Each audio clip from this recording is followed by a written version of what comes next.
Сайн байцгаана уу бүгд нь энэ өдрийн мэндийг хүргэе. За Монгол Улсын их сургуулийн хууль зүйн сургуулийн нийтийн эрх зүйн төхмийн дадлагжагч огш баялагмаа байна. За Fidelity Partners өмгөөллийн фирмээс бол бид нэр эрхээ эдлэе гэсэн тийм ээ цуврал ярилцлагыг бол зохион байгуулж байгаа. Өнөөдрийн цуврал ярилцлагын дугаараараа бид нар цахим хичээл болон сурч боловсрох эрхийн талаар бол зочдтойгоо ярилцах болно. За өнөөдрийн зочноор бол ерөнхий боловсролын 18 дугаар дунд сургуулийн багш Амар Заяаман ирсэн байгаа. За мөн Оросын албаны улсын Кутафины нэрмжит Москвагийн хуулийн их сургуулийн 2 дугаар курсын оюутан Анужин маань ирсэн байна. За ингээ юуны өмнө бол урилгыг маань хүлээн авч тийм ээ ярилцлагад маань ирсэнд бол та бүхэндээ бүгдд нь баярлалаа. За тэгэхээр ярилцлага эхлэхээс өмнө бүгдээрээ хамгийн ихэнд бол COVID-19-ийн нөхцөл байдал тийм ээ. Ерөөсөө 2020 оноос эхлээд Монгол улсад бол 2020 оны 1-р сараас эхлээд COVID-19-ийн хүнд нөхцөл байдалд бол ингээд сурч боловсрох эрх бол ингээд зарим хүмүүст бол ингээд хүмүүсийн дүгнэлтээр бол хязгаарлагдсан. За үр нөлөөгүй байсан. Зарим хүмүүс нь бол энэ хүнд нөхцөл байдалд бол энэ цахим хичээл за захимаар ингээд сурч боловсрох эрхийг бол хангаж байна гэсэн хоёр хандлага байгаа тийм. Тэгэхээр бид нар бол аль нэг хандлагыг нь дэмжих биш яг бодит байдал дээр яг энэ цахим хичээл маань ерөнхий боловсролын сургуульд хэрхэн яаж явагдаж байгаа. За гадаадд сурч байгаа оюутнуудын хувьд тийм ээ энэ маань яаж нөлөөлж байгаа талаар бол ярилцлагаараа бол ярилцсан. За эхний асуултыг бол багштай Амар Заяа багштай тавья гэж бодож байна. За Монгол улсаас бол 2020 оны 1-р сард бол ерөөсөө засгийн газраас бол энэ COVID-19-ээс урьдчилан сэргийлэх цар тахлын энэ актер тархалтыг тийм ээ бууруулах зорилгоор бол өндөржүүлсэн бэлэн байдал. За цаашлаад бүх нийтийн бэлэн байдал гэдэг бидний хэл зарснаар хатуу хөл хоройг бол тогтоож эхэлсэн. За үүнтэй зэрэгцээд бол бүх одоо боловсролын байгууллагууд тийм ээ бага боловсрол, дунд боловсрол, дээд боловсролаас цэцэрлэгийн боловсрол хүртэл бол цахимаар хичээлэх буюу танхимаар хичээлэх нь өөрөө энэ COVID-19-ийн цар тахлыг одоо маш хурдан хугацаанд тийм ээ тархаах юм боломжтой учраас арга хэмжээнүүдийг бол авч эхэлсэн. За энэ хувьд бол бидний одоо судалсан одоо хүний эрхийн болон үндэсний статистикийн хорооноос гаргасан мэдээлэлээс үзэх юм бол нийтдээ бол 1 жилийн хугацаанд тийм ээ за бүр хугацаагаар нь бид нар бүр тодорхойлох юм бол нийтдээ 230 хоног бол яах вэ гэхээр ерөөсөө энэ цахим хичээлээр бол суралцагч нар суралцжээ тий. Сурч боловсрох эрх маань гэдэг бол зөвхөн одоо сургуулийн бидний нэрлээд байдаг сурагчдад ч оюутнуудад ч гэсэн тийм ээ нөлөөлж байгаа. За ингээд эхний ээлжинд бол ингээд цахимаар суралцсан байхад бол зарим талаас багш нараас эцэг эхээс ингээд сургалт үр дүнтэй үр дүнгүй байсан гэсэн асуудлууд бол яригдж байгаа. Яг бодит байдал дээр тий та манай ерөнхий боловсролын сургуулийн бага ангийн багшийн хувьд тий цахим хичээл хэрхэн яаж явагдав тийм ээ цахим хичээлийн үр дүн маань тийм ээ сайн талаасаа болоод яг хүндрэл бэрхшээлтэй талаасаа юу болж өнгөрөв энэ талаар танаас тодорхойлвол. За баярлалаа. Ерөнхийдөө бол боловсролын удирдах байгууллага болон сургууль багш нарын зүгээс одоо энэ цар тахлын үед явагдаж байгаа хичээл сургалтын ажилд бол нэлээдийн анхаарлыг тавьж ажилласан байгаа. Бид бол хүүхдтэй энэ агуулгыг бүрэн олгох тал дээр бол маш их хичээж ажилласан. За энэ яаж юм гэхээр бид нар заагдж байгаа тэр хичээлүүдтэй тухайн агуулгыг одоо интеграцчлах юм уу эсвэл одоо бүгдийг багцалж шингээх энэ замаар бол хичээлүүдэд бэлдэж аль болох хүүхдүүдэд хоцроохгүй байх талаас ингэж арга хэмжээнүүдийг авч ажилласан байгаа. Тэгэхээр энд бол бас сөрөг тал ажиглагдаж гарч ирсэн. За хүүхдүүд бол ихэнх нь цахим хичээлдээ хамрагдаж ингэж суралцж чадчихсан. Гэтэл зарим тохиолдолд одоо жишээлх юм бол интернет тоног төхөөрөмж байхгүй ийм хүүхдүүд мөн хөдөө орон нутгийн малчны хүүхдүүд дээрэс нь одоо хүүхдүүдэд орхиод ингээд ажилдаа явчихдаг эцэг эхчүүд одоо хүүхдүүдэд хичээлд нь хамруулж чадахгүй дараа нь тэрийг ухрааж үзэх боломжгүй ийм хүүхдүүд бол хоцрогдолд орсон гэж бид нар үзэж байгаа. Гэхдээ бол бүр нийтээрээ бол бүх хүүхдүүд бол хоцрогдолд орсон гэж бид үзэхгүй байгаа. Дээр нь яаж юм гэхээр энэ захим сургалтаар явсан нэг талаар бас хүүхдүүдтэй ийм одоо наалдцгүй, үлдцгүй юм шиг санагдаж байгаа боловч нөгөө талаар бол бас одоо үр дүнтэй тийм авууштай сайхан зүйл ажиглагдсан. Энэ юу гэхээр хүүхдүүд маань захим орчинд бие дааж ажиллах чадварт бол суралцсан. Тэгэхээр энийг бодоод би ямар ч байсан хүүхдүүд маань одоо бүгдээрээ ингээд хоцрогдолд орсон юм биш, захим хичээл нийтдээ үр дүнгүй болсон биш гэж ингэж өнгөлж байгаа. Тэгээ багшаас бас тодруулга нэг асуулт гэсэн. Одоо нөгөө захим хичээл гэхээр нөгөө хүмүүс бол теле хичээлтэй зурагтаар ингэж нөгөө олон нийтийн телевизээр л явдаг теле хичээлэг гэж ойлгоод байгаа шүү дээ. Тэрнээс гадна яг нөгөө сургууль болгонд нөгөө өөрсдийнхөө ангийн оюутнуудад зориулсан ийм цахим хичээлийг тийм ээ ялангуяа төрийн өмчийн сургуулиуд ийм явуулж байсан уу? Одоо хүн болгоно ийм теле хичээл гэхээр энэ бол ерөөсөө ганцхан л одоо төрийн одоо ерөнхий боловсролын ялангуяа төрийн өмчийн сургуулиуд бол зөвхөн теле хичээлээр сургалт явуулаад байна гэдэг нэг өрөөсгөл бас ойлголттой байгаа шүү дээ багш. Тэрийг залруулж тодруулж өгвөл. За теле хичээлийг цахим хичээл гэж ерөөхдөө нь одоо нэрлээд ойлгоод ингээд яваад байгаа. Төрний хажуугаар бас багш нар сургуулиуд өөрсдөө хүүхдүүдтэй одоо Google Meet, Classroom гэдэг ингээд ашиглаад бас хичээлүүдийг заасан. Зарим хувийн сургуулиуд бол бүр илүүтэй чанартай заасан. Манай улсын ерөнхий боловсролын сургуулиудын багш нар ч гэсэн бас чадын ядан бүхэл аргуудаа хэрэглэж энэ хичээлийг заасан. Энэ хичээлийг бас эцэг эхүүд багш нарын хувьд юу гэж ойлгоод байна гэхээр онлайн хичээл гэж бас нэрлээд ингээд нэршлэр нь хоёр ялгаж ойлгоод байгаа шүү. Тэгэхээр энд бол дан ганц ТV хичээл биш. Тэр онлайн хичээлүүд бол үнэхээр чанартай одоо юуны хувьд бол өндөр хэмжээнд боловсрогдсон тийм боловсруулж ингэж явуулсан хичээлүүдийг бид нар явуулж байсан. Тийм. Тэгэхээр бас бид бас нөгөө захим хичээл гэхээр нөгөө яг теле хичээл гэж нийтээрээ ойлгоод байгааг бид нар бас нөгөө залруулах хэрэгтэй. За тэгээд дээрэс нь яг хэлж байгаа нөгөө захим хичээл гэдэг бол өөрөө зөвхөн багшаас шалтгааллах биш те тухайн одоо цахим хичээлийн орчныг бүрдүүлэх. За дээрэс нь яг бага ангийн хүүхдүүд бол те эцэг эхийн зүгээс тусламж, дэмжлэг үзүүлэх бол зайлшгүй шаардлага бол тэнд бас гарч ирж байгаа юм те багшаа. За одоо тэгвэл ануужин зочноос асууя. Манай ануужин маань бол Орос улбаны улсад тийм ээ сурдаг оюутан байгаа. За тэгэхээр Орос улбаны улсад одоо Орос улбаны улсаас хизээ ирэв. За дээрэс нь одоо яг 2020-оос те 21 оны хичээлийн жилд хэрхэн ямар хэлбэрээр одоо хичээл нь оров, хүндрэл бэрхшээл байв уу? Өөрөөсөө яг ямар дүгнэлтэнд одоо хүрч байна? За би бол Орос улбаны улсаас 2020 оны 3 сард ирсэн байгаа. Яг тухайн үед Орос улбаны улсад яг коронавирус гараад эхний 2-3 сар бол хичээлээ хэвэн явагдчихсан. Тухайн үед хүмүүс бол ерөөсөн коронавирусыг тийж сериозны хүлээж аваагүй. За тэгэж явж байгаад 3 сард бид нарыг яг за ингээд 1 сар орчим амрах юм байна. Ерөнхийдөө бол яг эргэж орох хугацаагаа хэлээгүй. За ерөнхийдөө 1 сар орчим амарна гэдэг ийм хариу өгөөд бид нарыг бол амраажсан. Яг тэр үеэр нь бол яг Монголдо хурж ирээд тэгээд тусгаарлалтанд ороод ингээд одоо болтол Монголд байгаа. За тэгээд би тухайн үед бол за сар орчмол юм байна да гэж бодоод ерөнхийдөө бүх эд зүйлсээ байранда үлдээчихэд явчихсан. Одоо бас тэнд ингээд эд зүйлсээ авах уу яах уу гэдэг тийм асуудал бас явагдаад байж байгаа л та. За ингээд бүтэн жилийн хугацаанд бол онлайнаар сурсан. Манай сургууль бол бас бусад бас Оросын зарим нэгэн их дээд сургуулиудтай харьцуулахад онлайн сургалтыг бол оюутнуудаа зохион байгуулад яг тухайн үедээ одоо хичээл орох ёстой цаг дээрээ Zoom-ээр уулзаад бүгдээ яг ингээд шууд байдлаар бол онлайн сургалтыг үзсэн байгаа. За ингээд явхад бол эхэндээ бол 2020 оны эхний 1 семестр бол Оросууд яг бид нартай ажиллахан бүгдээрээ захимаар явж байгаад 2020 оны өнгөрсөн жилийн 2 дугаар семестрээс эхлээд Оросууд маань өөрсдөө танхимын хичээлдээ шилжчихсэн. Ингээд зөвхөн гадаад оюутнууд маань зөвхөн онлайн хичээл дээр үлдчихэж байгаа.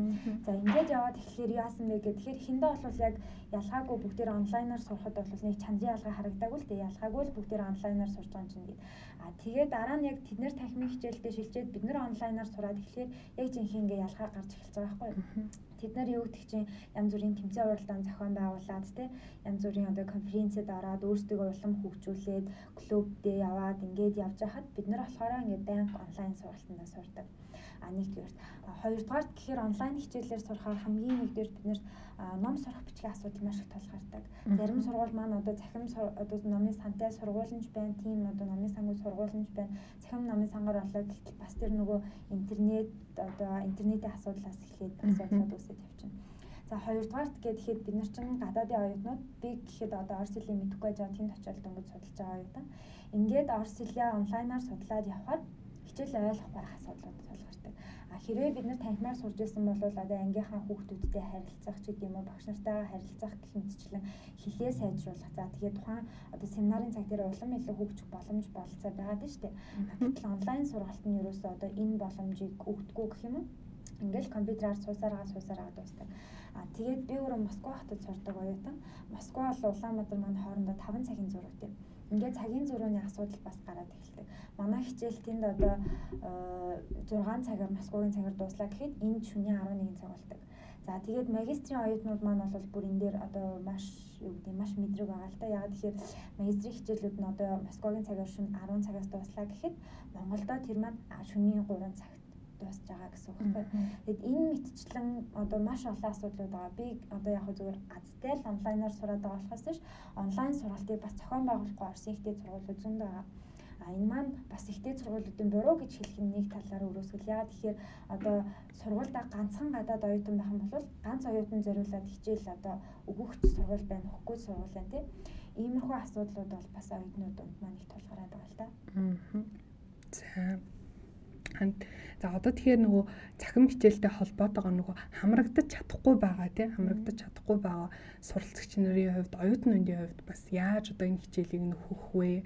За яаж энэ хоцрогдол бий болсон бол тийм энэ хичээлийг яаж одоо тэр хоцрогдлыг арилгах вэ гэсэн ийм асуултууд бол яг олон нийтийн дунд угаас гарч яалтчгүй гарч ирж байна л да.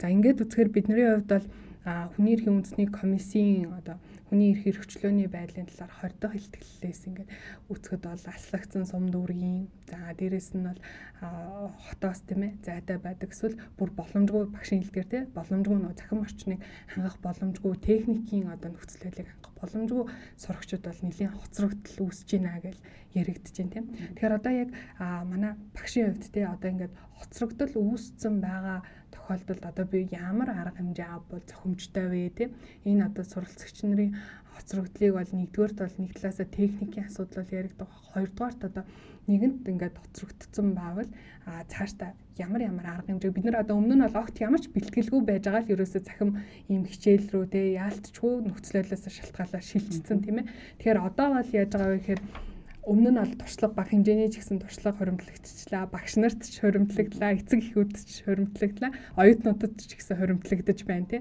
Тэгэхээр одоо яг цаашлаад захим хичээлийг үр дүнтэй болгох талаас за дахин ийм хоцрогдол бий болохгүй талаас яг энэ тэргүүний хэрэгцээ шаардлага багшаа юу вэ?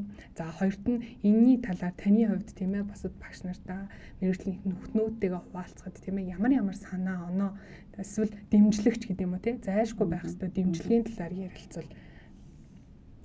За үнэхээр одоо ингээд цаашлаад энэ цахим хичээл маань үргэлжлээд ингээд явах юм бол хүүхдүүдийн мэдээж хоцрогдол нэмэгдэнэ. Яагаад тэгэхээр би энд бага ангийн төвшөнд ярихад бол ерөөсө бага ангийн хүүхдэд хамгийн чухал юм бол амьд харилцаа үүсгэсэн танхимын сургалт байдаг гэдэг нь одоо эндээс яг харагдаад байгаа байхгүй. Гэтэл бид нар танхимын сургалтыг одоо явуулах боломжгүй ингээд болчихсон энэ байж байгаа тохиолдолд бид нар яах вэ гэдэг дээр бас бид нар бодолцож байгаа, хоорондоо ярилцж байгаа. Тэгэхээр танхимын сургалтаар одоо 40 минутын хугацаанд бид нар өстой арай ядан зовж байж хүүхдэд эзэмшүүлдэг агуулгыг захим хичээлээр ч юм уу бид нар 20 минутаар харуулаад ингээд явуулна гэдэг бол энэ хоёрын хооронд асар их ялгаа байгаа тийм ээ. Гэтэл одоо түрүүний теле хичээл үзэж байгаа тохиолдолд бол яг энэ 20 минутын дотор багш нар бол асар их агуулгыг шингээгээд өгчихсөн энэ хичээлийг үзэхэд хүүхдээс маш их хариуцлага одоо төвчээр анхаарал энэ бүгд хэрэгтэй байхгүй. Гэтэл бага ангийн хүүхдийн анхаарлын төвлөрөлт ямар байдаг вэ? Тэгэхээр ерөөсөө одоо миний ажиглаж байгаагаар болоод ерөөсөө бага ангийн хүүхдэд бол теле хичээл буюу телевизээр гарч байгаа хичээл бол нэг их үр дүнтэй биш юм байна. Тэгэхээр багш нар болоод одоо тэр онлайн гэж нэрлээд байгаа өөрсдийнхөө явуулдаг энэ хичээлийг л илүү чанартай үр дүнтэй явуулах хэрэгтэй. Тэгээд ер нь сургалт гэдэг бол ерөөсөө багш, эцэг их, сурагч гурвын хаста уйггүй хичээл зүтгэлийн үр дүн тий. Тэгэхээр энд бол багш нь хичээгээд байдаг, хүүхэд нь хичээхгүй. Хүүхэд багш нь хичээгээд байхад эцэг их нь хичээхгүй. Ингээд байх юм бол энэ сургалт аль альжгүй бол. Тэгэхээр ерөөсөө захим сургалтанд хамгийн гол юм бол энэ сургалтанд хүүхдээ одоо хоцрогдолгүй байлгахын тулд багш, эцэг их, сурагч гурав аль аль нь хичээх хэрэгтэй. Тэр дундаа багш, эцэг их хоёр бол зайлшгүй хоорондоо нэг туялдаа холбоотой ажиллах хэрэгтэй. Гэтэл багш хичээл зааж байгаа маа гэл эцэг их хүүхдээ авчирч суулгачаал өөрөө цаана байгаад ах юм бол нөгөө хүүхэд тэрийгээ хийж байгаа ч юм уу хийхгүй байгаа ч юм уу бид нар мэдэхгүй шүү дээ. Бид нар яг ингээд амт харилцаа үүсгэж байж байгаа тохиолдолд хүүхдээ яаж ин гэдгийг хардаг болохоос камера нэгээд орчихсон цаана тэр хүүхэд өөр юм хийгээ суужихыг ч үгүйсэхгүй шүү дээ. Багштай бол харагдал ээж идэг. Тэгэхээр энд бол хэн туслах хэрэгтэй? Эцэг их. Тэгэхээр би юу гэж хэлэх гээд байна вэ гэхээр одоо ямар ч тохиолдолд манай монгол багш нар бол чадвартай. Ямар ч өөрчлөлт, шинжилт гарсан. Ямар ч одоо тухайн нөхцөлдөө хурдан дасан зогсож, тухайн нөхцөлдөө тохируулж ажиллаж чаддаг ийм хүмүүс. Тэгэхээр багшаагаа итгээд, шүтээд яг багшийнхаа арга барилын дагуу эцэг ихэн хүүхдэд давтуулаад ингээд хоорондоо одоо сайхан уялдаа холбоотой ингэж ажиллах юм бол одоо оцроглоос нэгдүгээрт гарч чадна, хоёрдугаарт сэргийлж чадна гэж л бодож байна. За тэгэхээр манай Анажигийн хувьд ч гэсэн тэгэхээр одоо нөө оюутан хүн гэдэг бол одоо нөө сурагчаас ялгаатай нь илүү бие дааж судлах, судалгааны ажил хийх. За тэгэхээр дагаад тэрнийхээ боловсруулалтыг гэхдээ л тэнд нэг ментор хүн байх хэрэгтэй хичнээн өөрөө ингээд судалж байгаа ч гэсэн багш бол бас их дээд сургуулийн оюутнуудын хувьд бол ингээд яг судлаад явж исэн чинь мэдэхгүй асуудал гарч ирвэл тодруулах, асуух. За энэ мэтчлэн нөгөө яг гадаад улсад сурж байгаа оюутнуудын хувьд бол нөгөө хэлний тухайн улсын соёлыг суралцах. За дээрэс нь тухайн улсын оюутнуудын төвшөнд суралцахын тулд зэрэгцэж өөрийгөө хаана яваагаа мэдгч гэдэг юм уу тийм. Энэ бүхт бол цахим хичээлээр явхад бол бас сөрөг талууд бол байгаа ах тийм. Тэгэхээр сая Орсын улбаны улсын соёл шинжилгээний төв бид нар Эрцэнка гэдэг нэрээр нь мэднэ. Эрцэнка дээр та бүхний одоо Орсын улбаны улсад суралцах хүсэлтэй байгаа тийм оюутнуудын хувьд бол ногоон коридор гэдэг тийм ийм үйл ажиллагааг зохион байгуулсан байна. За энэ үйл ажиллагаа маань яг олон нийтэд тийм ээ ямар мессежийг өгөх зорилготой, ямар уриалга гаргах зорилготой юм те. Яагаад энэ үйл ажиллагааг зохион байгуулах болсон энэ талаараа биднэрт дэлгэрэнгүй тайлбарлаж өгвөл. За би бол өөрөө яг онлайнаар сурсан оюутан байгаа шүү дээ. Гэтэл яг онлайн хичээл бол нэгдүгээр хичнээн сайн байсан ч танхимын хичээлийг бол хизээж гүйцэдэггүй. Тэгэд гадаадад сурж байгаа оюутнууд маань яах гэж бид нар гадаадад сурах гэж явж байгаа юм те. Дэлхийн улс орны оюутнуудтай хөл нийлүүлж халах гэж явж байгаа. Гэтэл тэд нэр тэн танхимаараа сураад ингээд цаг минутад нь хөгж явж байхад бид нэр эндэл ингээд компьютерийн ард суусаар л байдаг. За тэгээд тэрнээсээ гадна Орос улбанаас бас яг бүх гадаад оюутнуудаа авахгүй байгаа мөн гэд харахад авч байгаа. Одоо 56 дэлхийн өөр улсаас оюутнууд нь чөлөөтэй зурчаад очиод тэндээ суралцж байгаа. Гэхдээ Монгол улсаа одоо оюутнууд болон бас зарим нэг улсын оюутнуудыг оруулахгүй байхгүй. Тийм болохоор оюутнууд маань ерөөсөө л бид нэр танхимын хичээлийг сурмаар байна. Бусад оюутнуудтайгаа ижилхэн боловсрал эзэмшмээр байна, хөгжмөр байна гэсэн. Гэтэл онлайн хичээл зохион байгуулахгүй бас сургуулиуд байгаа. Жишээлбэл одоо эмчээр сурдаг оюутан байлаа гэж бодоход тухайн оюутанд одоо ингээд 50% нь онл, 50% нь практик явдаг. 50%-ийн онлыг үтсэн ч гэсэндээ практика явж чадахгүй одоо ингээд доороо жишээлбэл одоо лабораторитой сургуулиалаа гэхэд лаборатори дээрээ заавал очиж туршилтаа хийгээд тэгээд тэр практик ажлаа тооцоолж дүнгээ гаргах хэрэгтэй байгаа байхгүй юу. Гэтэл энэ ажлаа хийж чадахгүйгаас болоод тэр хичээл нь 0-д явчихж байгаа гэсэн. Тэгэхээр дээшээгээ дахиж курс ахих боломжгүй. Яг ийм практик дадлага хийх шаардлагатай нэлээд оюутнууд маань чөлөө авсан байна. За яг ийм чөлөө авчихсан оюутнууд маань 25 оюутан бол яг жилийн чөлөө авсан байна. Тэгээд дахиад хэрэв энэ жил чөлөө авах юм бол шууд сургуулиас хасагдах юм эрсдэлтэй. Тэгээд дээрэс нь одоо онлайнаар сургууль нь яг бид нар танарт онлайн сургалтыг зохион байгуулж өгч чаднаа гэж байгаа ч гэсэндээ онлайнаар сурах боломжгүй мэргэжил гэж бас байдаг. Жишээлбэл балетын ангийн оюутан бид нар яг ингээд за бүгдээрээ арт сурах хүсэлтэй оюутнууд байна уу, танхимаар сурах хүсэлтэй оюутнууд байна уу гэхэд ингээ оюутнууд маань бүгдээрээ нийлээд ажлын хэсэг байгуулад нийт явах хүсэлтэй оюутнуудын талаар мэдээллийг авъя, гарын үсгийн цуглуулаад дээшээ зах шатны байгууллагуудад хүргье гэд ажлын хэсгийн оюутнууд маань цуглаад ингээ 7-8 хүний бүрэлдэхүүнд ажлын хэсэг бүрдсэн байгаа. Тэгээд ингээд судалгаа авахд бол яг ийм мэдээлэл гарсан. За яг ингээд ажлын хэсэг байгуулалт явж байгаад бол ингээд янз янзын мэргэжлэр сурдаг оюутнууд холбогдоод тэрний нэг нь одоо ингээд балетын оюутан байгаа байхгүй юу? Тэр оюутан маань яг ингээд онлайнаар бүжиглээд ингээд зөв хийж байгаа, буруу хийж байгааг нь багш нь мэдэхгүй. Буруу хийжсэн ч тэрийг засаад өгөх юм боломж байхгүй тийм. Ийм оюутнууд бол маш олон байгаа. Тэгээд ингээд оюутнууд маань ерөөсөө нэг сараас эхлээд ерөнхийлөгч за тэгээд гадаад хэргийн яамдад хандаад ингээд ерөөсөө бид нарыг бол ерөөсөө авч хэлэлцэхгүй байсан. За тэгэхээр бид нар хэлийн чандах монголчуудын зөвлөлтөд нийгэмд үйлчлэх төрийн бас байгууллагатай холбоо барьсан байгаа. Энэ байгууллага нь болохоор гадаадд оршин суудаг бүх монголчуудын эрх ашигыг хамгаалах зөрчигдсөн тохиолдолд одоо эргэж сэргэх тэр одоо арга хэмжээг авах тусалдаг ийм байгууллага.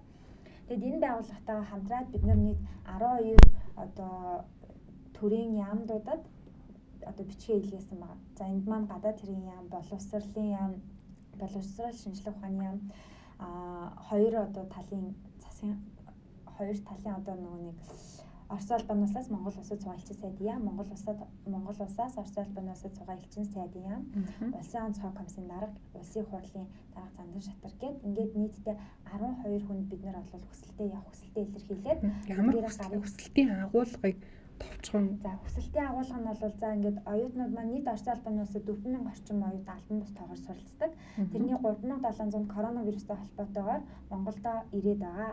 За ингээд Монголдо ирээд байгаа буцаж эргэж сурах боломжгүй. Гэтэл Орос улбаны улсад танхимын сургалт нь эхэлчихсэн байгаа. Үүнтэй холбоотой оюутнуудад маань нэгдүгээр хичээлээс хоцрогдох, жилийн чөлөө авах одоо ингээд дадлага Орос улбаны улсад хийж чадахгүй байх, үүнээс болоод анги твшиг шалгалтаа өгч чадахгүй байх гэх мэтчлийн ийм асуудлууд тулгараад байна. Тийм болохоор ингээд бид нарыг агаарын одоо газрын агаарын вагоноор эсвэл одоо ингээд хөрлөөрөө ч юм уу те аль боломжтой хувилбараар гаргаж өгөөч гэд тэгээд ингээд бүх оюутнуудын гар үсгийг авсаргаад ийм хүсэлтүүдийг бол ийм газруудад өгсөн байна. Одоо тэгэхээр нөгөө Орос улбаны улс руу одоо 2021-с 22 оны хичээлийн жил маань эхлэх гэж байна тийм 9 дугаар сарын 1-ээс. Тэгэхээр Орос улбаны улс руу тэгэхээр явсан байгаа оюутнууд байгаа юу? Ер нь хичээлдээ сурах гад явсан. Бага Орос улбаны улс маань одоо Орос улбаны улсад маш олон одоо оюутнууд хуульцсан яамаар болон одоо нөгөө айрмаар шууд ингээд цэргийн оюутнууд маань их байдаг. За тэгээд тэд нар маань олоо сая 3 сард болон 6 сард шууд яам дараа дамжуулаад явцсан. Одоо вагоноор явсан юм лээ. Тэгээд урлагийн ГИТИС гэдэг сургууль байдаг. Энэ ГИТИС гэдэг сургууль маань Монгол нэг тоотой хэдэн оюутан сурдаг. Энэ оюутнууд руу бүгдэн төлөө нь урилга явуулаад одоо тэд нар маань визийн хөөцөлтөд 8 сард явж байгаа. Гэтэл зарим урлагийн сургуулийнхан болохоор ерөөсөө виз өгөхгүй байгаа. Бид нар одоо ингээд виз авах юм бол дамжаад ч гэсэн явъя гэдэг тийм оюутнууд маш их байгаа. Би ч гэсэн өөр яг тэр асуудлыг хөөцөлтөөд ингээд Туркээр дамжиж явах боломжтой байна гэдэг байгаа байхгүй юу. Тэгээ бид нар за дамжаад явъя гингүүт биднэрт урилга байхгүй. Урилгагүй гэдэг чинь виз авч болохгүй. Тэгээ ингээд сургууль руу урилга өгөөч гэд хандангууд хоёр орны засгийн газар хил хаалттай хад бид нэр урилга өгөх боломжгүй гэв. Тэгээд ингээ оюутнууд маань ижилхэн урилгаар сурж байгаад ижилхэн бүжгээр сурж байгаад яагаад эдний сургуулийнхаа яваад манай сургуулийнхаа явж болохгүй байгаа харьцуулах тийм нэгнийгээ харьцуулах гараад байгаа л та. Тэгээд бид нар одоо Оросын соёл шинжилгээ ухааны төв одоо Русский дом гэд нэрээ солилцсон юм байлээ. Энэ одоо нэг Монгол дахь Росотрудний агентлагийн захирал Амгалан Венжиновичтэй ярилцаад за ингээд бүгдээрээ одоо Монгол талын засгийн газарт бол бид нэр чатгаараа хүрлээ. Оросын талд бид нар хүрэх хэрэгтэй. Оросын эсмийг дуудаад өгөөч тий. Оросын хэвлэл мэдээллийнхнийг дуудаад өгөөч. Тэгээд бид нэр дахиад Оросын засгийн газарт хандъя гэд ногоон коридор нэртэй уулзалтыг зохион байгуулад ингээд бүгдээрээ ногоон шаар бариад ингээд ногоон фотолко өмсөд ирцгээсэн маа л да. Ерөөсөө сурч болцох ихээр хангаж өгөөч тий. Бид нар бол өөрсдөө очоод сурах тийм ээ хүсэлтэй эрмэлзэлтэй байгаа гэдэг зорилготой тийм одоо уулзалтыг зохион байгуулсан. Сайн нөгөө нэлээд олон төрлийн байгууллагад те гомдол гаргаад, гомдол хүсэлт гаргаад те энэ яг уу үнэхээр Орос улбаны улс талаас ирүү Монгол улсын оюутнуудыг орохыг хориглосон байгаа бол бас энэ чинь бол нэлээд одоо хичнээн оюутнууд өөрөө хүссэн ч бол очиж чадахгүй ш. Тэгэхээр яалтчгүй тэнд одоо энэ гадаад оюутнуудаа зөвхөн Орос улбаны улс ч бас урд хөрштэй бүгд амжилтад ардвал энэ арга хэмжээг зохион байгуулахыг яалтгүй нөгөө төрийн маань оролцоо чухал юм л да тий. Тэгэхэд нөгөө хүсэлтүүдийн маань хариу ирсэн үү тий ямар арга хэмжээ авч өгнө гэж юм тэр талаар та хэд хүсэлтийн хариу ямар байдлаар ирж байна. Тэгээд та хэдийг маань авч хэлэлцэж асуудлыг шийдвэрлэхээр байна уу? За бид нар бол хамгийн анх бол яг явж байгаад биднэрт ямар нэгэн хариу өгөөгүй. Монголын үндэсний олон нийтийн телевизэн сэтгүүлчийн хэлэлцүүлэг гээд нэвтрүүлэгт оюутнуудын маань төлөөлөл улсын онцгой комиссаас бас төлөөлөлтөө яг ингээд зэрэгцэж суугаад хэлэлцүүлэгт орсон байна. Тэр үед яг юу ч хэлсэн мэхээр эн чинь манай асуудал ердөөсөө биш. Орос талаас шийдэх асуудал гэдэг. Гэхдээ энд маань засгийн газар хоорондын бас хэлэлцээр гэж байна шүү дээ тий. Өнгөрсөн одоо нөгөө нэг 6 илүү 5 сард гадаад хэргийн сайд Баццэг маань Орос улбаны улсад айлчлалыхтэй оюутнуудын асуудлыг бүр ерөөсөө дурдаг байхгүй. Тэгээд ийм байгаа болохоор та нар ядаж ингээд оюутнуудынхаа асуудлыг хөнөөч тий. тэр талдаа энэ талаар асуудлыг тавиач гэдэг юм үднэс бид нар хандж байна гэсэн. За ингээд 7 сарын сүүлд гадаад хэргийн яамын консулын хэлтсийн орлогч захирал болд дарга маань бид нарыг ингэж авч уулсан маань оюутнуудын маань төлөөлөл хэлийн чанадах монголчуудын зөвлөлийн ажлын хэсгийн төлөөлөлтэй. За тэр үеэрээ болохоор бидний одоо асуудлуудыг Орос улбаны улсын олон бүгд Америк хятад ард улсын засгийн газруудад бол хоёр тал тавьсан. Тэгээд одоо бид нар одоо энэ хоёр талаасаа хариулт хүлээж байна. Бид нар бол та нарын өгсөн хүсэлтийг бол дээд чатны байгууллагуудад уламжлаад өгч байгаа. За уг нь бол энэ оюутнуудын холбоотой асуудал маань боловсролын яамны асуудал юм байнамаа. Манай бол яг голж хариуцах асуудал биш ээ. Гэхдээ боловсролын яам энэ дээрээ одоо үүрэг тийм оройлтоо оролцохгүй болохоор гадаад хэргийн яам манлайлж оролцъё гэсэн байна л да. Тэгээд бид нар бас энэ хамгааллын сайд дээр ингээд цаг аваад уулзъя гэсэн боловч бас ингээд цаг нь болохгүй яваад л байна л да.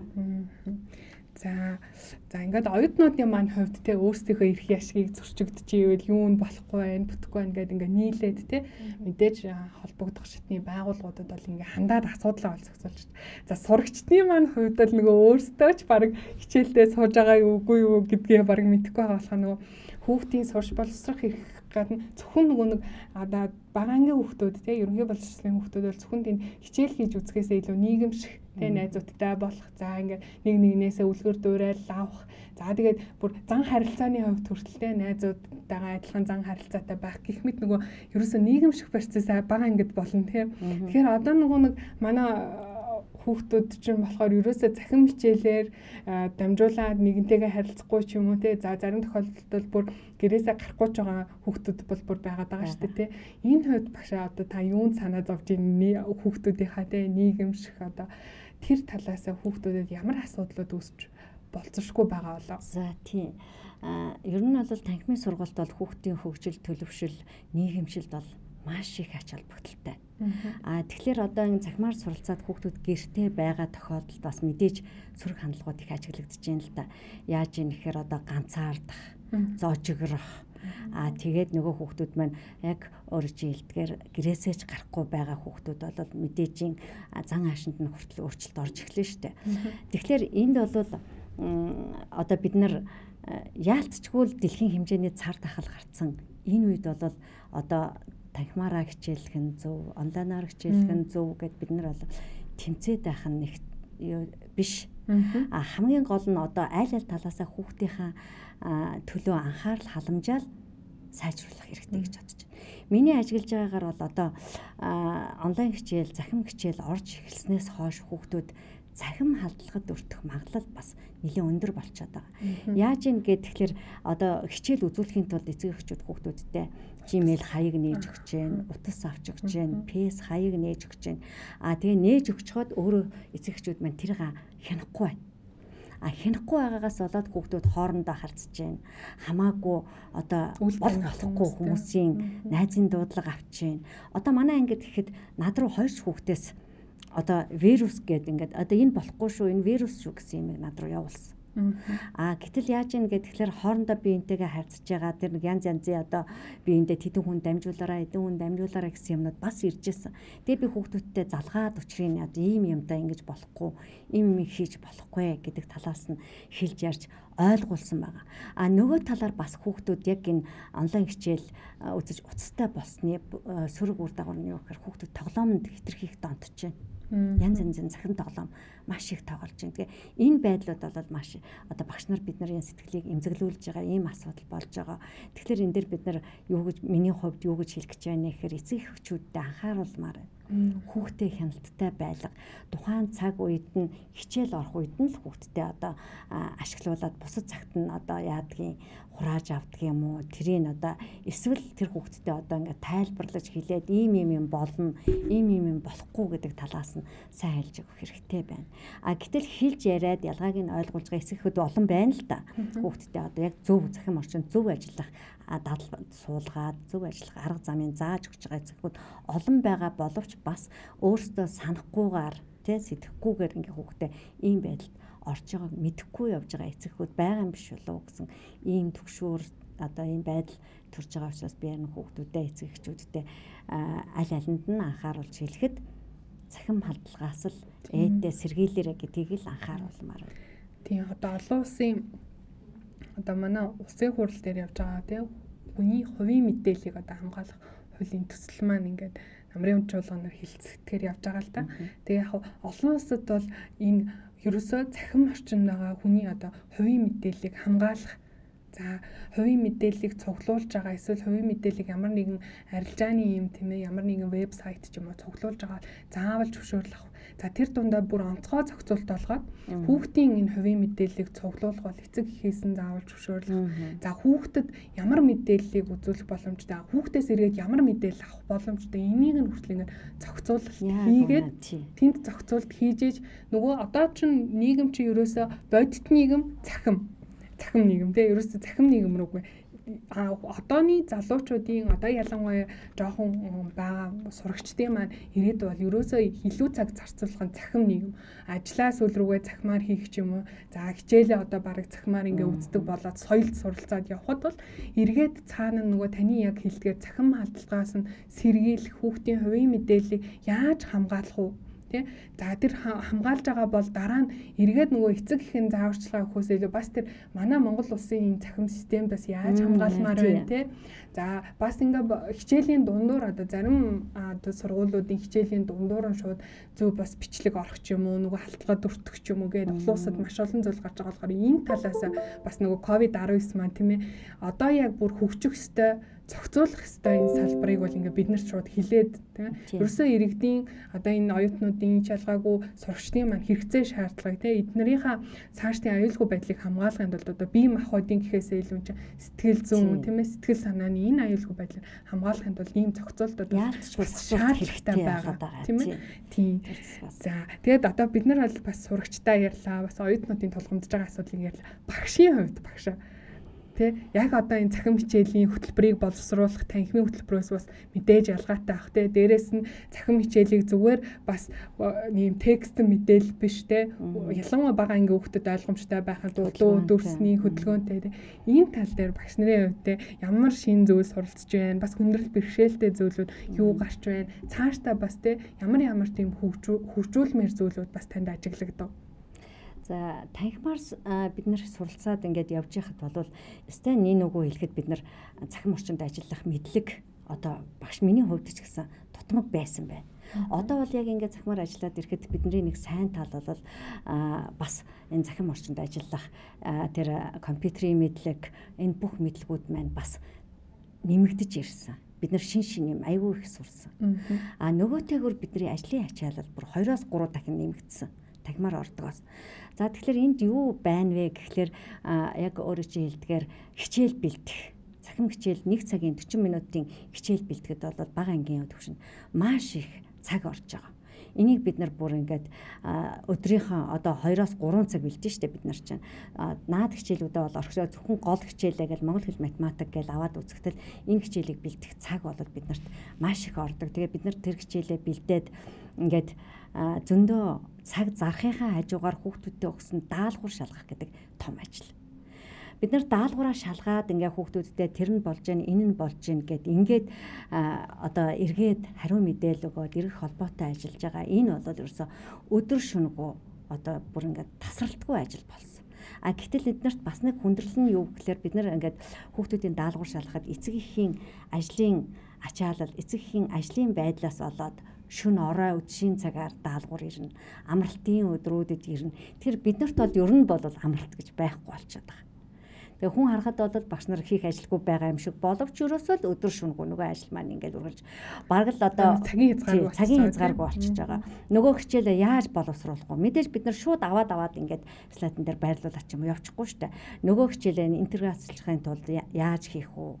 Багслахын тулд яаж хийх вэ? Тэр бол байнга нөгөө тархилгад бодогдож явдаг.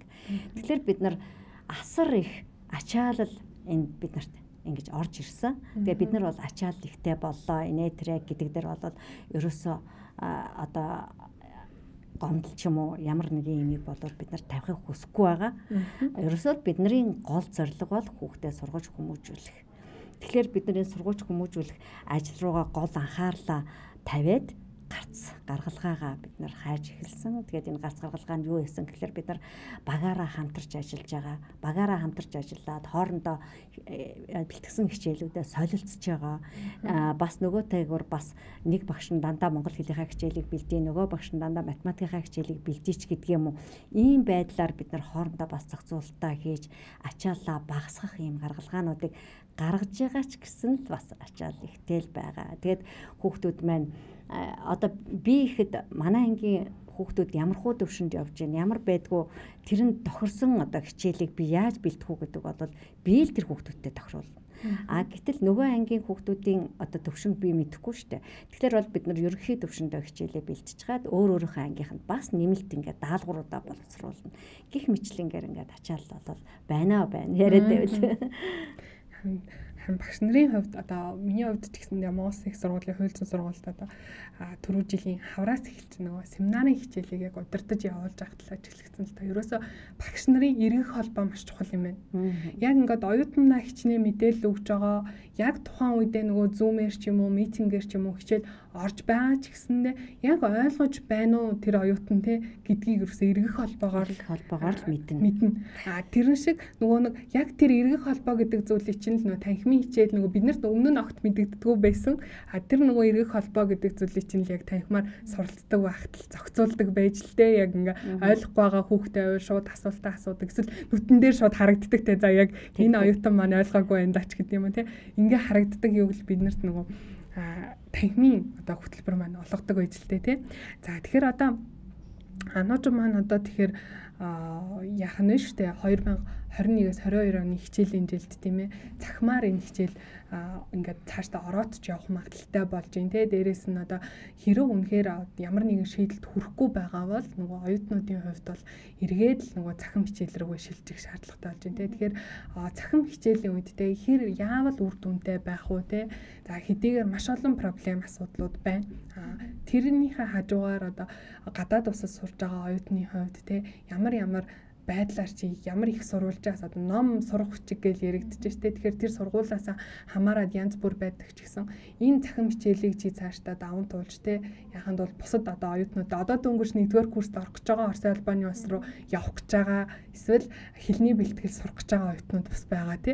Тэгэхээр тэр оюутнуудад ямар зөвлөмж өгмөр вэ те. Дээрэс нь анхаарах асуудлууд ерөөсөө ийм анхаарах асуудлууд байдаг. Тэрийг бол хинч гадаад улс руу явах гэж байгаа оюутнууд нь бол таньдаг хүн л хэлэхгүй бол хинчтэй санаачлахаараа бол хэлж өгдөггүй шүү дээ тий. Тэгэхээр анууч маань яг цахим хичээлтэй холбоотой маш товчхоноор тий анхаарах асуудлын хувьд бол юу байхаар байна. За хамгийн нэгдүгээрт яг хэрвээ 2021-с 2022 оны хичээл хэмжээл цахимаар болох юм бол сургуулиасаа гарах эсвэл яг тухайн мэрэгжлийнхаа чиглэлээр Монголдо ирж суралцах юм эрсдэлтэй хүүхдүүд бол нэлээд байгаа. Тийм болохоор бид нэр яг цахимаар суралцаж магадгүй гээд төрийн одоо дээд хэтний байгууллагууд маань хүлээгээд суугаасаа гэж бол үнэхээр хүсэхгүй байгаа. Яг онлайнаар сурал үнэхээр бүр болохгүй байх юм бол ядаж тэр бүр үнэхээр ингээд бүр хоолой дээр нэрсэн байгаа асуудалтай хүүхдүүдийг явуулаач хэл гэж хүснээр байна. Хоёрдугаар гэх юм бол онлайнаар сурна гэдэг бол яг нэгдүгээр ангийнхан бол тий бүр яг ингээд багш эцэг байхгүй бол хэцүү шүү дээ тий. Ер нь онлайн сургалт бол оюутнуудаас маш их биед авах тэр чадварыг бол шаардж байгаа. Хэдийгээр ингээд одоо захим хичээл хэцүү байгаа ч гэсэндээ өөрийгөө зүгээр 100% л биед ажил. Ядаж чи одоо танхимаар сурж байгаа хүүхдүүдтэй энэ тэнцдэг юмаа гэхэд тэдний нэг дундаж сурж байгаа хүүхдийг гүйцэж очихын тулд чи ингээд өөрийгөө бүх байдлаар даачлах хэрэгтэй л дээ. Тэгээд ингээд одоо багш нартайгаа маш сайн холбоо имэйлээр маш сайн харьцах хэрэгтэй. Имэйлээр ингээд багш нар чинь нэг багш чинь хариу бичихгүй бол нөгөө багш нь ингээд дахиж имэйл бичээд тий. Тэгээд сургуулийнхаа номын санг яаж одоо ингээд гадаад оюутан хариуцсан мэрэгжилтэн гэж одоо сургууль алган байгаа шүү дээ. Тэр үнтэйг холбогдоод би сургуулийн номын сан руу яаж орох вэ? Манай сургуультай ингэж одоо гэрээтэй ямар одоо номын үйлдвэрүүд байна тий хэвлэх үйлдвэрүүд байна. Тэднэрлөө би хэрхэн яаж үнгүү авах боломж байна гэдэг ингэж бүх гарцыг нь судлаад тэднэрийгээ ингэж одоо хайж ирэхийг хэвээр. Тэгээд яг дөнгөж хэл сурж байгаа хүүхэд ах юм бол ингээд за би орчинд нь л очиж сурахгүй бол болохгүй мэн гэж сэтгэлээр уналгүйгээр байгаа бүхэл болцоогоо л ажиллая гэж хэлмээр байна.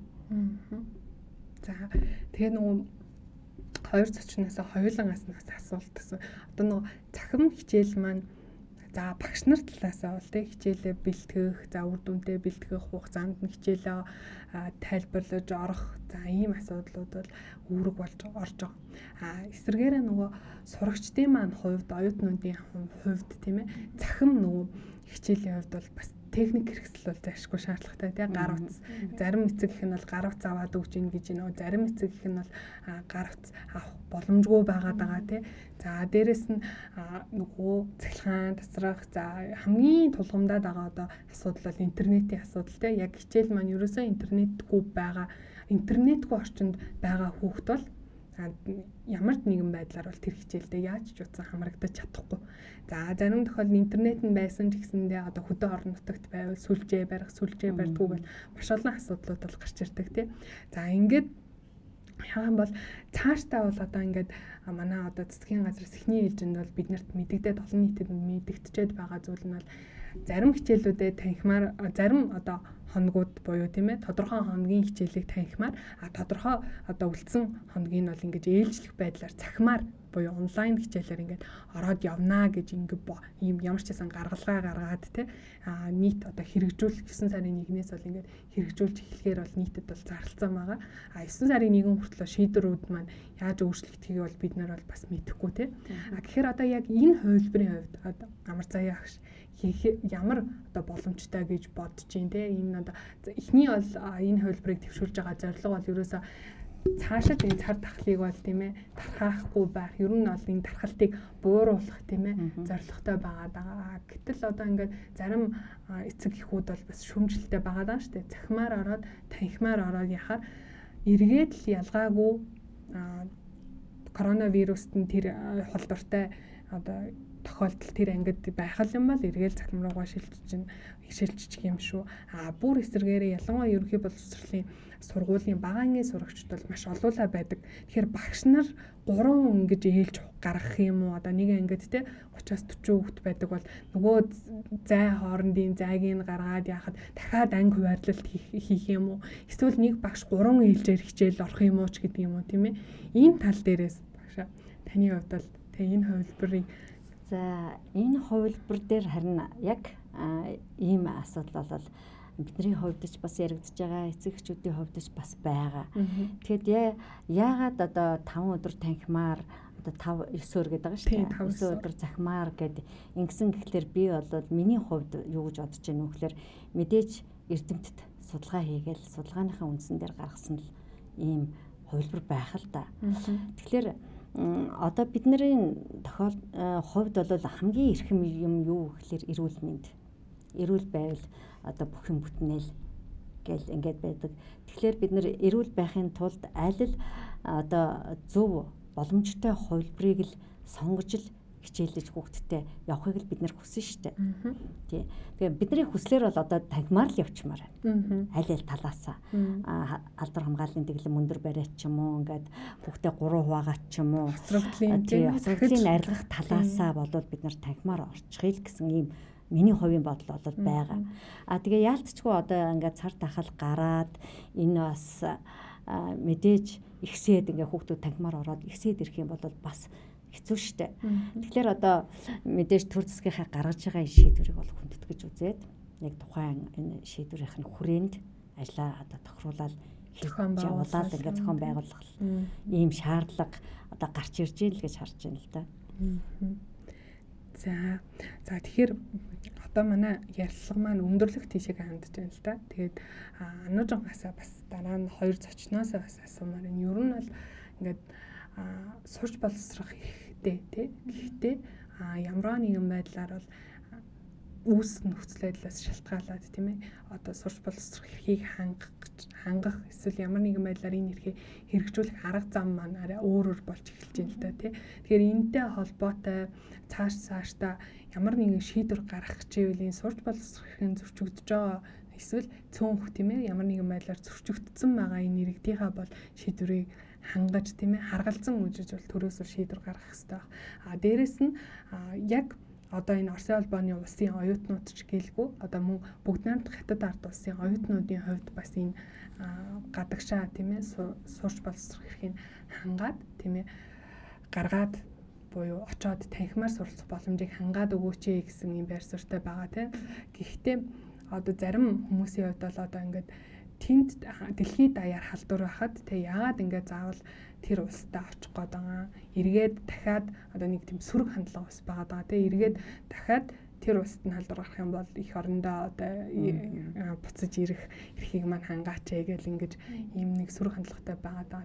Тэрэн дээр бол яг оюутнуудын хувьд бол ямар өөрсдийн бие даасан үзэл бодолтой байна те. Яагаад тэгэхээр хүний одоо сурч боловсрох эрх зөрчигдөд байгаа гэдгийг бол 1 жилийн хугацаанд бол мэдчихээд байгаа шүү дээ тийм. Гэхдээ эргээд нөгөө цаана нь давхар зөрчигдөх эрх байгаад байгаа гэж бас хүмүүс хараад байгаа тийм. Дараа нь дахиад үүсээгүй байгаа асуудлыг бол үүсч болзошгүй үүсгээр байна гэж магадлал гаргаж байгаа хүмүүс бол зөндөө байгаа тийм.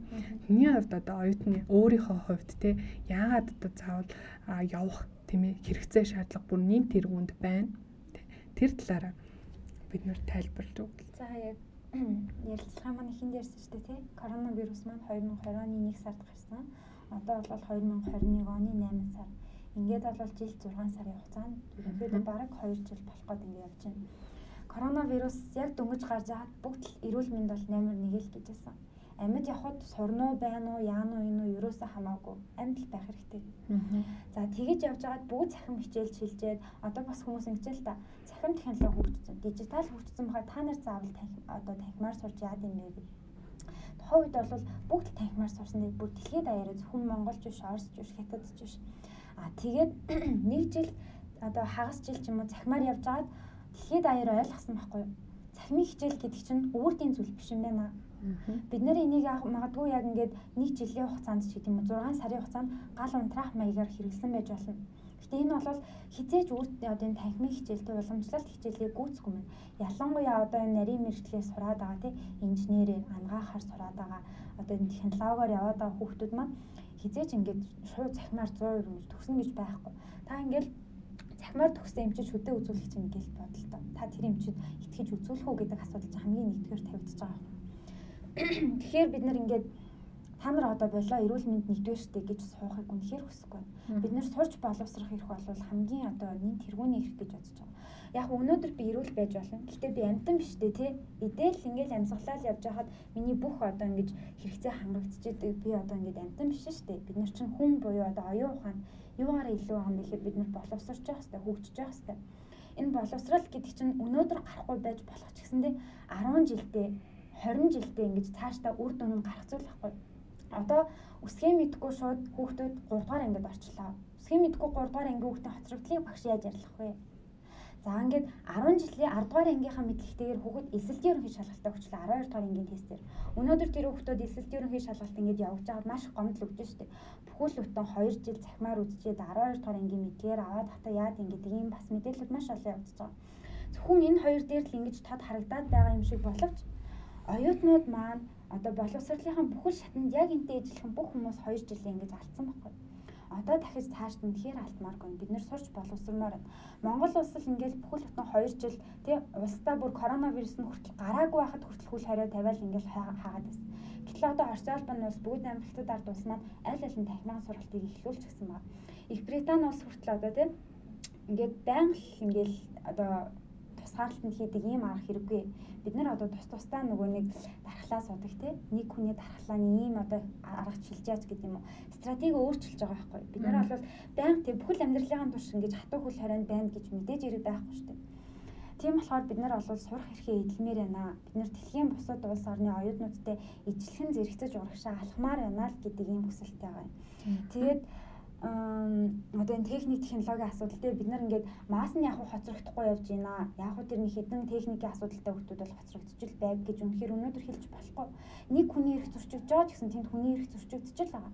Тиймээс бид нар өнөөдөр одоо коронавирусээ бид нар корона гэл хүмүүсийн эрхийг зөрчөөдөөж үнэхээр болохгүй хаа л гэж бодож байна. Одоо бид нар коронавирустэй тасаад энгийн амьдралынхаа хэмнэлд орхон зүгөө л гэж үзэж байна л да. За тэгэхээр одоо хүндрэл бэрхшээлүүдийг бид нар ингээд эхнээс нь ямар ч байсан ярьлаа тий. Тэгээ бидний одоо ярилцлагын маань дүгнэлтэнд бол юу хүрч ийнэ гэхээр ерөөсөө танхимын сургалт нэг тийм ээ ямар нэгэн байдлаар бол цахимаар л ингэж одоо орлуулах тийм ээ боломжгүй. Ямар нэг тэр үр дүн танхимын сургалтын үр дүн бол цахимын үр дүнгээс бол үнэхээр ялгаатай байгаа нь бол харагдаж байна. За үүнээсээ шалтгаалаад мэдээж цахим сургалтанд хамрагдахгүй байгаа ч гэсэн хүмүүс байгаа. Тэдний эрх ашиг бол зөрчигдөж байна гэсэн ийм дүгнэлтэнд бол хүрч болохоор байна л да. Түүнийхээ хажуугаар ч гэсэндээ бид нар ер нь цаашдаа одоо энэ COVID-19-ийн цар тахал маань одоо вирусныхан тийм ээ вирус нь өөрчлөгдөөд хувьсаад тийм ээ илүү хүнд хэлбэрийн вирус бол яаж байгаа вэ гэхээр гарч байгаа гэж ингээд ярьж байна тий. Тэгэхээр ингээд ярьж байгаагийнхаа хажуугаар бид нөгөө ануужингийн маань хэлдгээр энэ боловсролын тогтолцоо маань ч гэсэн түүнийгээ дагаад их хөгжих хэрэгтэй тий. Багшийн бас хэлж байгаа одоо яг ийм нөхцөлд тэгвэл одоо яг ингээд ямар хамгийн зөв үр дүнтэй хувилбар ямар байх вэ те эцэг эхээс ч тэр хүүхдээс тэр оюутнаас ч тэр одоо нэг танхимынхаа уламжлалт тийм ээ ийм одоо яг л хичээл тэгж ордог гэдэг ойлголтоос илүү хөгжөөд боловсрал маань ингээд яаж боловсролын тогтолцоо өөрөө хөгжих боломжтой вэ гэдэг талаас нэг хараад энэ дээр тодорхой шийдвэрүүд гаргаад ингээд гарах ёстой юм шаардлагууд бол үүсэж байна л да. За тэгээд энэ дээр бол амар цай агш маань хэлжсэн дээ. Ерөөсөө эцэг их бага ангийн боловсролын хувьд бол эцэг их бас чухал үүрэгтэй дээ. Зөвхөн одоо ингээд сурч боловсрох хэрэгтэйгээд багш ингээд бүх хичээлийг заах хэрэгтэй биш дээ.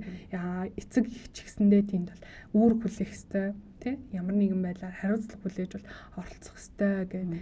За тэр талаас одоо хамгийн сүүлдээ эцэг ихч болоод за бусад одоо ерөнхий боловсролын бага анги ч тийм ээ дунд анги ахлах ангийн багш нарын хувьд тийм ээ цаашдаа бидний анхаарах шаардлагатай яг чухал зүйл нь бол энэ хിവэрэ үргэлжлээ явах юм бол тийм ээ цаашдаа анхаарах шаардлагатай чухал зүйл бид нар яг юун дээр өмнө нь алдаад ингээд хүүхдүүд зөндөө хоцрогдсон байна. Одоо цаашдаа алдаа гарахгүй байх үднээс энэ эрхийг зөрчүүлэхгүй байх үднээс тийм ээ энэ эрхийг зөрчигдөхөөс урьдчилан сэргийлэхийн тулд юу анхаарах шаардлагатай гэж багш зөвлөмөр энэ бусад одоо за хамгийн түрүүнд боловсролын бодлого хамгийн чухал. Одоо бид нарт тууштай, тогтвортой, нэгдсэн тийм л бодлого хэрэгтэй. Тэрнээс одоо нэг юм гаргаж ирээл дахиад жилийн дараа өөрчлөөч юм уу эсвэл нэг шийдвэр гаргачаал сарын дараа өөрчлөөч юм уу ингэж эргэж бутсан шийдвэр ерөөсөө бидний ажлыг маш их хүндрүүлж байгаа. Тэгэхээр одоо цар тахлын үед ч бай, энгийн үед ч бай бид боловсрол хамгийн тэргүүнд одоо энэ оюутан маань хэлээд шүү дээ тийм ээ залуу хүмүүс бид нар сурч боловсрох хэрэг хамгийн түрүүнд шаардлагатай байна гэдэг чинь одоо дороосоо эднэр яг мэдрээд энийг шаардаж эхэлж штэ. Тэгэхээр энэ залуучуудын шаардлагыг төр засаг хамгийн түрүүнд мэдрэх хэрэгтэй. Ер нь манай багш нарт ч тэр эцэг эхтэй ч тэр төр засгийн бодлогот ч тэр ямарваа нэгэн удирдах ажлууд тэр мэдрэмж гэдэг юм хамгийн нин түрүүнд хөгжүүлэх ёстой зүйл. Хүүхдээ мэдэрдэг, сургуулиа мэдэрдэг, ард түмнээ мэдэрдэг. Тухайн үедээ яг тэр эцэг их одоо ард түмэн үр хүүхэд маань юу хүсээд байна гэдгийг л мэдрээд тухайн юмдаа тохирсон ухаалаг одоо юм доктортой сайхан бодлого гаргаад тэр бодлогынхаа дагуу шийдвэрүүдээ ингээ гаргаад өгөх юм бол ерөөхдөө л бүх юм сайхан одоо зөвл юм голдрлоор явна гэж би ойлгож байгаа. Нэгдүгээр, хоёрдугаарт эцэг эхийн тухайд хэлэх юм бол би дахиад хэлье. Эцэг их бол сургалтын бүр гарцаагүй нэг тал чухал нэг тал. Тийм учраас манай эцэг эхүүдийг хараад байхаар нэгдүгээр ангид нь жоохон анхаарал тэрнээс хойш хайчдаг байхгүй. Тэр болоод бишээ. Ерөөсөө насан туршдаа энэ хүүхдийн ард тал найдвартай ард тал найдвартай туслагч болох хэвээр. Тэр үүднээсээ яах вэ гэхээр ерөөсөө багштайгаа. Одоо манай зарим эцэг эхүүдийг хараад байхаар манай хүүхэд уншиж чадахгүй байна л гэдэг. Багшаагаа ерөөсөө хайхардаггүй. Гэтэл багш болгон өөрийн гэсэн аргатай. Тэр багшийнхаа одоо энэ амар зай багшид хүүхдээ өгсөн бол амар зай багшийн аргаар л тэр эцэг их хүүхдээ явал. Тэгэх юм бол энэ хүүхэд илүү сурна. Гэтэл энэ ангийн хүүхэд ингэж сургаж байна. Би яг тэрүүгээр явна гэл тэр одоо жишээлх юм бол үсэг заалаа эв гэл би зааж ятлаа. Үгүй наатах чи вэ гэдэг юм а гэл тэр хүүхэд толгойн эргээл нөгөөдгөө сурж байгаа юм а сурхаа болчдөг штэ. Одоо аль нь юм бэ? Аль нь зөв юм? Бага насны одоо оюутнууд бол ахлах ангийн хүүхдүүд, дунд ангийн хүүхдүүд бол учрыг олчин. Бага ангийн хүүхдүүд бол учрыг олохгүй. Тэгэхээр эцэг ихэд би юу гэж хэлэх гээд байна вэ гэхлээр хүүхдээ хоцрогдуулахгүй байхын тулд найдвартай ард тал байхын тулд багшийнхаа заавар зөвлөгөөг яг зөвлөмжийн дагуу хүүхдтэйгээ хамт ингэж сурч яваарай. Тэгэл юм болвол ерөөсөө хүүхд чинь хоцрохгүй. Тэрээс багшид даатгачаар багш л энэ бүх нэмийг хийх ёстой гэж яваад ах юм бол таны хүүхэд бол хоцрогдолтой хэвээрэл байгаад байна. Хичнээн сайн багш байсан ч хоцорно. Нөгөө талаар бас нэг юм дээр би энд анхаарах бас түрүүн хэлэх гэж байгаад орхисон байсан. Одоо энэ онлайнаар хүүхдүүд ингээд сурч байхад бас эцэг эхийн юуны компьютерийн мэдлэг онлайн мэдлэгч гэж хэлэхээр юм уу тийм ээ, энэ мэдлэг бас тутамг байгаа байдал нь бас нөлөөлж исэн, ингэж харагдаж исэн. Тэгэхээр эцэг их өөрөө бас хөгж яг ямар талаар тэр хүн тухайн өөрийнхөө мэргэжилдээ тэр ажиллаж байгаа газартаа ч юм уу өөрийнхөө яг чиглэлээрээ өндөр боловсролтой хүн байж болно. Юугаар мэргэжиж, юугаар хөгжих вэ? Яг өөрийнхөө хүүхдийн хэмжээнд дагаж явах, хүүхдээ хөгжүүлэх, хүүхдээ сургах талаараа хөгж гэж л би зөвлөмөр байна да. За манай Ануужингийн маань хувьд за одоо тий төрийн байгууллагууд ингээ гомдол гаргацсан байгаа. За ер нь ямар хүлээлттэй байна тий? Та бүхний хувьд тий эрхэн одоо ингээ зөрчигдүүд байна. 9-р сарын 1-нд утгагүй тий хичээл орох гэж байна. Тий ямар хүлээлттэй байна? Та хэдтэй ямар арга хэмжээ тийм ээ авах боломжтой гэж та хэд юм харж байна тий? Тэрийгээ дүгнээд тайлбарлаад. За ер нь бол одоо төрийн байгууллагуудаас маань бид нарт бол аль хятад олон орчин албаны улсын айлал засгийн газарт бол мэдээлэл хүргүүлж гисэн байгаа. Одоо бол энэ хоёр улсынхаа шийдвэрийг хүлээнэ гэсэн юм хариулт өгж байгаа. Орчин албаны улсаас засгийн газраас нь болохоор 9 сард гэхэд одоо бол Орос руу 56 улсаас оюутан зорчиж болж байгаа. Энэ дээр нэмээд 30 гаруй дахиад улсыг нэмнэ гэсэн юм бол мэдээлэл гаргасан байна. Тэгэхээр энэ мэдээлэлт нь Монгол улсыг ороосоо л гэж бол үнэхээр ингэ залбирч байна бүгдээрээ. Тэгээд бас Монгол улсын ерөнхийлөгч Чухмагийн хөрөлсөх маань бас Орос улбаны улсад айлчлал хийх төлөвтэй байгаа. Тэгээд энэ бас айлчлалаараа оюутнуудынхаа эрх ашгийг ингэж хөндөж авч хэлэлцээсэй гэж хүсэж байна. Хэдийгээр бид нар Орос улбаны улсад сурдаг оюутнууд ч гэсэндээ Монгол улсын л иргэд. Тийм болохоор ингээд одоо та нар Оросд сурд юм чи Оростойгоо л асуудал авлаа гэж битээ хаяасаа л гэж хүсэж байна. За тэгээ ямар ч хэсэн бидний урилгыг аваад хүрэлцээрсэн дахин маш их баярлалаа. За бидний өнөөдрийн сэдвээр бол захин хичээл болон сурч боловсрохын талаар бид нэр ярилцлаа. За тэгээд сурч боловсрох эрхийн хүрээнд тийм ээ биднэрт бүх нийтэд нь Монгол улсын бүх иргэдэд бол энэ мэдээлэл технологийн бүх нийтийн боловсрал гэдэг зүйл бол хэрэгтэй байна гэдэг ийм асуудал бол яригдлаа. За давхар хүний эрхийн зөрчил бол зөвхөн бүх олон нийтээрээ зөрчсөн байж ижтэй хин нэгэн хохирсон байж харагддаг зүйл бол биш. Хин нэгний эрх, хин нэгэн сурагчийн оюутны эрх бол зөрчигдөв, тийм сурч боловсрохыг бол зөрчигдөж байна. Эрхийнхээ төлөө дуурч байгаа нэгэнд бол заавал төрийн байгууллага бол хариу өгч тийм ээ зохиогчдын арга хэмжээг бол авах ёстой. За ийм асуудлуудыг бол бид нэр ярилцлаа. За үр дүнд нь бол манай ярилцлагын үр дүнд бол энэ эрхээ эдлээ гэдэг төслийн хүрээнд тийм ээ иргэд маань эрхээ хэрхэн яаж хамгаалахаас гадна яг үүссэн нөхцөл байдалд хамгийн зөв шийдлийг хаанаас хэрхэн яаж гаргах ёстой вэ? Хаана ямар шаардлага гарах ёстой вэ гэдэг талаар бол бүрэн ойлголттой болсон бахаа гэж бол бодож байна. За зочд маань ч гэсэндээ энэ талаар бол хангалттай сайн тийм ээ ярилцаж тайлбарлаж бидэнд өглөө маш их баярлалаа. Баярлалаа.